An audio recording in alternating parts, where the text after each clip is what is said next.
All right, good morning, everyone. It is Sunday, February 9th, and we're covering Saturday's games as five.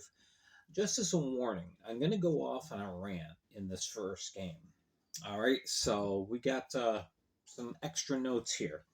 All right, we had three big blowouts last night and a couple of close games. Ironically, the close games were involving the two division leaders. Kind of strange, but okay, whatever. All right, so Binghamton holds off the Venom, who had a late game surge. 3-2 is the final there. In the first period, Binghamton scores twice. It's Scott Ramaker scoring at 9:06. Austin Thompson adding a second goal at 18:24. Shots were 15-10 in favor of the Black Bears. Venom were generating some good chances, along with the Black Bears as well. Both goalies making some pretty good saves. It was Makar Sokolov for the Venom and Connor McAnanama for the Black Bears. Nothing happened in the second period as far as scoring. Ended up with a scoreless period. Shots 15-6 in favor of Binghamton. At the end of the period, we had quite a fight. It was one of the better fights I've seen in a while between Tyson Kirkby and I'm pretty sure it was Isaac Embry, excuse me. But we'll get into that. Why I said I'm pretty sure. All right, so third period. It's Dakota Bond scoring at 2:22, and now Black Bears fans are thinking this is a walk. We're sailing. Not so fast. The Venom get a couple of good opportunities. First at 7:41, it's Mark Pozar scoring on the power play. No, wait a minute. Mark Pozar didn't even dress. Yeah. So it was Stavros Soilis who scored the goal. And I've got to give kudos to Binghamton's play-by-play man, Brooks Hill, because he was able to navigate through this whole mess. And I'm going to talk about this. I'm going to spend some time talking about this because it needs to be talked about. Okay, so it's 3-1. The Venom keep the pressure on. They're getting their defense really improved in the third period. They had active sticks. Binghamton wasn't generating good quality chances. The Venom were creating a lot of turnovers. Very good defensive play. Good adjustment made by Coach MJ Merkel. Luke Richards takes advantage of the situation. 16:25 gets the Venom to within one goal. And and it was Luke Richards, number 56. One of the few players with the correct number. I can't say few, but again, we'll get into it. So we get into the final minute. Binghamton has enough pressure where they're able to keep the puck deep, even though they're not getting shots on Sokolov. Sokolov can't get pulled until less than a minute left. And Binghamton's able to hold off the pressure and escapes with a 3-2 win. They are now 32-4-1. And the Venom are 7-20-3. Two streaks continue in this. The Venom now have lost 9 straight. Binghamton has won 11. Crowd of 34-35 on hand, as Austin Thompson has goal and assist. He's the big scorer of the game, 2 points. Everyone else is held to a single point. Sokolov, 37 saves and 40 opportunities in 59-27 played. Yeah, he couldn't get pulled until like 33 seconds left. And then Connor McAnanama, he gets his 20th win of the year to lead the league. 25 saves and 27 opportunities. Now, Mark Pozar did not score the goal. It was Stavros Soilis. Like I said, Brooks Hill was able to navigate through all the numbers. Found some information afterwards. I had some information during the game.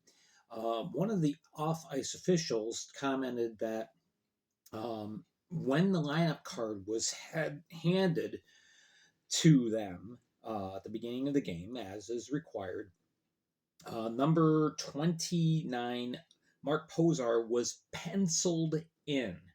All right. The card is done in ink, except for number 29 is written in as Mark Posar. Only problem is that was Stavros Soilis, who wore 27 the night before when the Venom played Watertown. What's going on here? All right, first of all, we have several uniforms on the team that the number on the back is different than the number on the sleeve. All right, we have Danila Bilov, we have Lester Brown, we have Mark Posar, we have Isaac Embry. All right, 4 players with one number here, a different number here. It's a jumble. Not only that, they've got 2 number 18s on the roster. So, I mean, the joke is, and even MJ Merkel made a comment about this and kind of playing into the joke that, you know, the uniforms were ordered through Temu. Is it a joke? This is a serious thing, though. This isn't just an image problem. Okay, we're talking about scoring. Now, if you want to be totally technical about things, the fact that a player who did not even dress and was penciled in on the roster, phantom player, that makes it an illegal roster. All right, by definitions of the FPHL rulebook. As such, at the very least, should have been a penalty. Goal would have been disallowed because it was scored by an ineligible player. These things matter. I know a lot of people think, no, it doesn't. Yes, it does. For a professional hockey league to allow this to go on, and the numbers thing has been going on for weeks. Okay, I'm sorry. Parker, you need to spend a few bucks, get the uniforms fixed. I'm not saying change your whole uniform, just get the damn uniforms fixed. All right? Because stats matter. All right? For players who are trying to move up, yeah, you got a phantom guy scoring a goal. Come on. This is just ridiculous. This is not professional. And it needs to be. Do better. All right. So, ran over. All right. So, we had our first blowout of the night. It was close for 20 minutes. Mississippi Seawolves, back end of a 2-game set against the Columbus River Dragons. And River Dragons just poured it on. And a 9-1 final. So let's just go through this really quick. First period, it's Kyle Moore getting on the board first. He, of course, is the leading scorer for the River Dragons, but doesn't have many goals, at least not until last night. All right, he gets the opening goal at 10:37. 17:58, very fluky goal. Andrew Stacey is credited with the goal. I'm pretty sure that the puck went in off of Nathan Balkwell's skate on a deflection. Pinball kind of goal, but nonetheless, you know, Stacey was the last Seawolf to touch it, so he gets credited with the goal. And we're tied at 1 at the end of 1. Shots in the first period, not bad. 14-10. And the teams go in the locker room. I guess Mississippi said, you know what? We've played 4 periods here in Columbus. We're done. Because the rest of the game was crazy. It was all all in favor of the River Dragons. Second period, Justin McDonald scores 13:32. Brian Moore scores, and not to be confused with Kyle Moore. Brothers, yeah, same line. So yeah, but anyway, Brian Moore scores at 16:31. Austin Doe scores at 19:53. I always talk about those goals in the last minute of a period or the game, just backbreakers. So it's now 4-1 at the end of two. Still not too bad, but shots are 14-5 in favor of Columbus. Mississippi had almost no time in the offensive zone. And then we get to the third period. Cody Wickline, 3:59. Kyle Moore with his second, 5:47. Justin McDonald with his second, 9 minutes. Brian Moore with his second, 11:34. And then the last minute, 1901, shorthanded and the hat trick. It is Kyle Moore. So that makes it 9-1. There's not much else you can say about this. Even the fight. Scott Doherty fought Chuck Costello. Costello just took a beat down. At the end of the game, Brian Moore and Barrington get into a scuffle. Barrington just gets his head handed to him.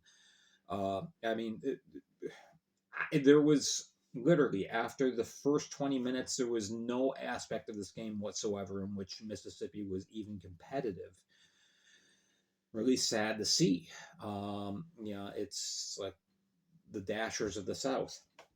So for the game, it is Columbus vaulting themselves into third place over idle Baton Rouge, and Columbus still has one game in hand on Baton Rouge. So they improved to 29-4. Mississippi falls to 5-30-3. So for the game, Andrew Stacy, the only goal for Mississippi. Coffee stops 36 shots in 45 attempts. McDonald, 2 goals, 2 assists. Kyle Moore, the Hattie. Brian Moore, 2 goals and an assist. Austin Doe. Doe scored a goal and 2 assists. Doherty and Samaro, 2 assists each. It was just crazy. Not much work for Sammy Bernard. He stops 21 of 22 for the win. And the nice thing was sellout crowd, 74-89 on military night. The whole couple of sections was just all military men chanting, "We want more fights, we want more fights." So quite a ruckus atmosphere in the Columbus Civic Center last night. All right. The other close game that we did have, Carolina ends up, again, coming from behind, just like they did on Friday night, to defeat the Port Huron Prowlers. But it was a nail-biter. Not much scoring, but first period, Matt Graham gets a puck past Mario Cavallari, who was playing his second game back-to-back. There we have a 1-0 lead by the Prowlers, but 12:29, it's Yuri Pastuka scoring on the power play. Pastuka had himself quite the game.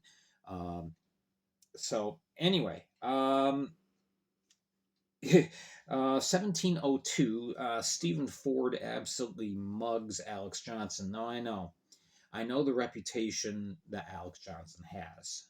He does a lot of hack and whack, and then, he can turtle. However, Ford just, he went over the edge. So he's probably looking at a suspension as he receives a match penalty for attempt to injure. Johnson did take off a couple shifts, but then returned to action later in the game. So anyway, 1-1 at the end of one. Shots 19 for Port Huron. Yeah, you never see that. Port Huron 19-13 over Carolina. In the second period, it's Gus Ford scoring at 8:14, and that would be the last time that the nets were touched. It was all defensive effort after that, especially on Carolina's part. They really amped up their defense, which is very admirable because they lose Stephen Ford, so they're down to 5 defensemen, and those 5, wow, they did great. Shots in the second, 10-6 in favor of Carolina.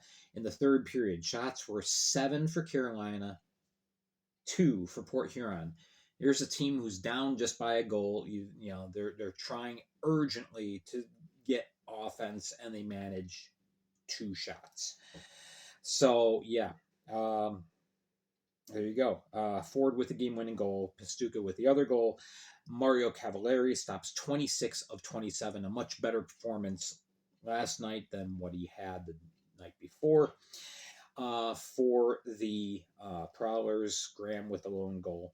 And Reed Cooper, coming back from the SPHL, he stops 28 of 30 in 59:09 play. He made a couple of big saves. We can see why he was called up to the SPHL. Crowd of 1375 on hand. So there we go. So Carolina is now 25-7-3. They have an 8-game winning streak. Port Huron, after a really hot streak of their own, they've cooled off a bit. They are now 19-14-4. All right, so board number 2. All right, last 2 games for the night. Another lopsided tilt, and this was a trip that I think Motor City would love to just forget about, go home, reset, because they were just outplayed. And the surprise hero, maybe not a surprise, but the hero of the game, Hunter Godmere for the Blue Ridge Bobcats with a hat trick. It's a 7-1 victory. It was 2-0 at the end of 1, 6-0 at the end of 2. So let's go through this. Goaltenders, once again, Trevor Babin and Hunter Vorostic. In the first period, Godmere gets the 2 goals. Scores 123, kind of a surprise shot, and he scores again at 9:49. Shots in that first period, 22 for the Blue Ridge Bobcats to 11 for the Rockers.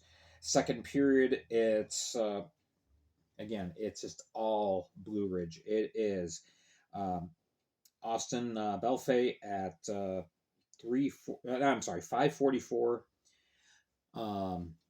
Is Nick McHugh scoring at 8:07. Dan Klinecki scores the Skeeter hot dog goal at 16:07, and then 16:57, and then just 17 seconds later, it's Godmere with the hat trick. That Godmere goal, that was the end of Babin's night. He gets swapped out for Bryn Sommerfeld, and so there we go. Third period. It's just a matter of running out the clock for the Bobcats. 23-11 were the shots for the Bobcats in that second period. In the third, it's Daniel Martin scoring at 12:16, and then I said the S word on the chat and jinxed the Bobcats. Michael Maria scores at 17:50 to take away the S shutout for the Bobcats. Sorry, guys. I apologize. I as I commented, I will wear the cone of shame. So, 7-1 is the final score. Third period, this was kind of a strange period. There was 5 minutes, big fight, 4 people taken off the ice. 7:41, the one official, Matthew McMillan, he gets injured. There's a collision of players against the boards, and it appears that McMillan's knee got twisted around. He's not able to stand, so he's literally carried out by the other officials. The game continues with 1 referee and 2 linesmen. Unfortunately, it does happen. Unfortunately, officials do occasionally get hurt, and we're hoping that McMillan is okay.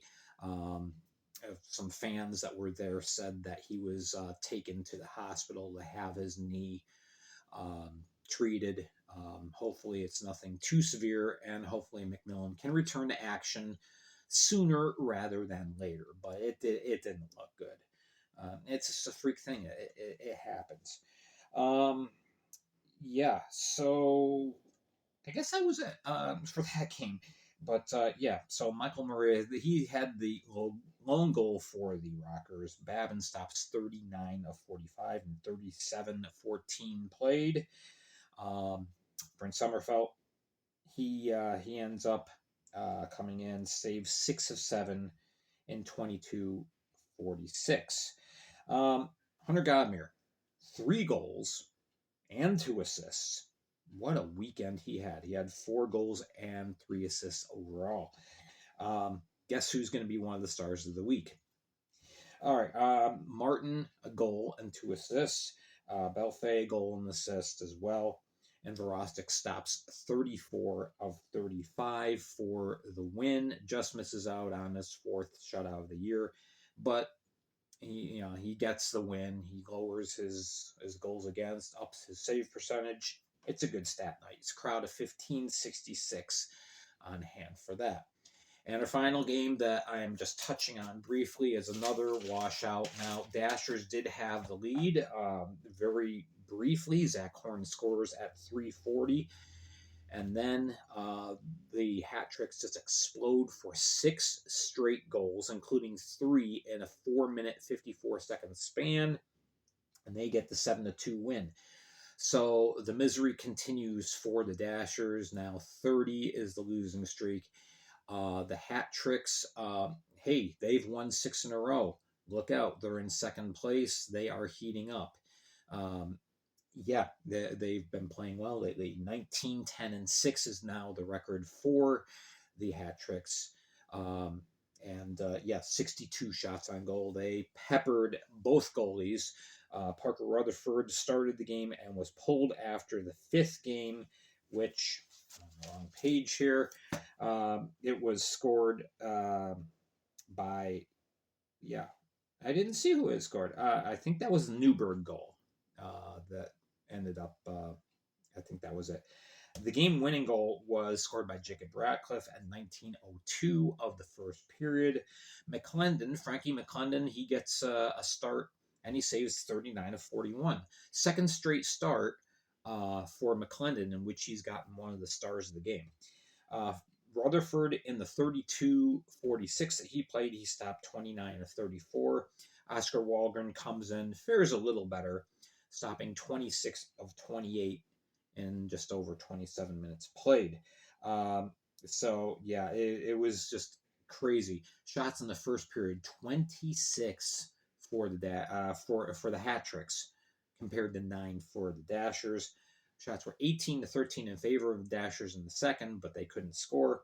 Third period shots 23-14 again for the hat tricks. So they just it was just a shooting gallery all night long. So there we go. So Dashers have kind of gotten a little separation. They are going to be in second place for at least a couple of days. So there you go. All right, so that is the end of our wrap for this weekend. Of course, there are no games tonight. Our next game is on Wednesday. Another Columbus versus Athens tilt. So make sure to watch the schedule. We'll have stuff. I'll be doing the game recaps on the Flash Audio Network. But yeah, it's going to be a busy week this next week. Compared to this weekend, where we only had 11 games, next weekend we have 17. So there we go. All right, I'm Gary Ryan for the Fed League Flash. Thank you so much for watching. Thank you for putting up with my rant. But again, it needs to be talked about. All right, we will catch you guys soon. Have yourselves a wonderful Sunday. If you're into football, enjoy the game, I guess. And we'll catch you again very soon. Take care, everyone.